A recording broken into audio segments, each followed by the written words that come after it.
The state has called the 11th witness in the trial against televangelist Timothy Omotoso and his two co-accused Lusanda, Sulani and Zukiswa, Sitho. Karen Muller is one of two psychologists who interviewed some of Omotoso's alleged victims. She testified about how most of the girls were lured into alleged sexual acts with Omotoso. She's the third witness to take to the stand since the trial resumed in the High Court in Gqeberha this week. Lerato Fikisi has more. Well, a very good afternoon. We are broadcasting live from the Port Elizabeth High Court this morning, where the third witness, Karen Muller, who is a psychologist with a PhD specializing in sexual violences against children and women, and also in gender-based violence, and also one of the psychologists who has interviewed the victims in the alleged case against two co-accused of the Pastor Omotoso case.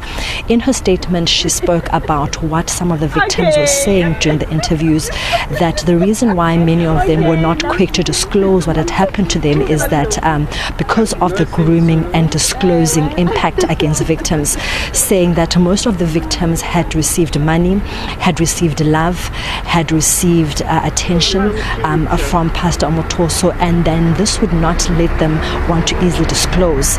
So much so that when such victims are given love, kindness, money, generosity, put inside a person's home, they feel comfortable and they feel loved, and when something that goes against that happens, they're not easily to disclose. But she really identified some horrifying evidence coming from the victims, stating that, number one, most of the victims saw Pastor Omotoso as a godlike figure. If anything, most of them saw him as second to God. They believed that he had the power to curse their lives and curse their families, and that's why they were not really easily able to disclose what had happened to them when they stayed in the house. She said that inside the house, most victims said they were very much controlled by Pastor Omotoso. He controlled what they ate, he controlled where they went to, who they spoke to, he controlled when they slept, when they ate, and also stating that most of them only had one meal a day. Like I said earlier on, they saw him also as a father figure, that he also targeted young ladies, teenagers who had no father figures, and many of them saw him as a father and idolized him. So when he started doing things that went against the principles of a father, they questioned it so much, they questioned themselves and became quiet. One of the victims also did state that at one time, a man that she once saw as a father figure, Pastor Omotoso, once took off his clothes in front of her, and this traumatized her because she had for a long time seen him as a father. But one thing that kept on coming out from Karen Muller's testimony, from the interview she had with the witnesses, was how they idolized the pastor, how they saw him as a man who could change their lives, give them prosperity, change the trajectory of their lives. He had the power to heal. At times at church they would see him heal people, so they believed that he was like a God figure. She also went on to state that if within the house, if any of the girls went against what he did, there was severe punishment.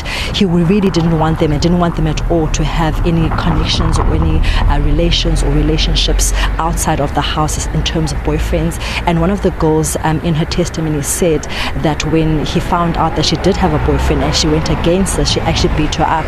And because the other girls saw how he treated people who went against his word, they feared him.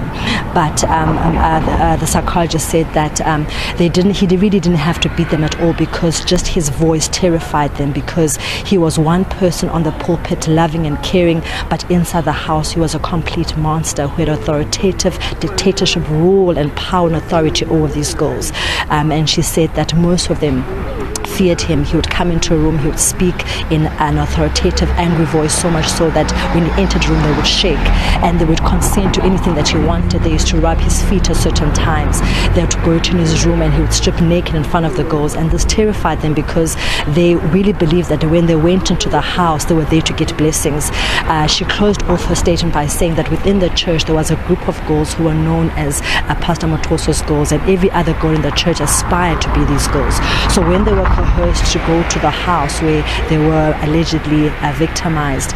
They stated that they really believed they were at the house to be blessed, to have a better life, and then when they saw things that were happening inside that were not in alignment with this, they began to question themselves, doubt themselves, and many of them now who have left the house say that they live in fear, they've got anxiety, most of them have resorted to alcohol abuse, most of them aren't really able to make sense or give proper testimony of what happened in terms of rape because of the trauma and distorted views of what happened in the house.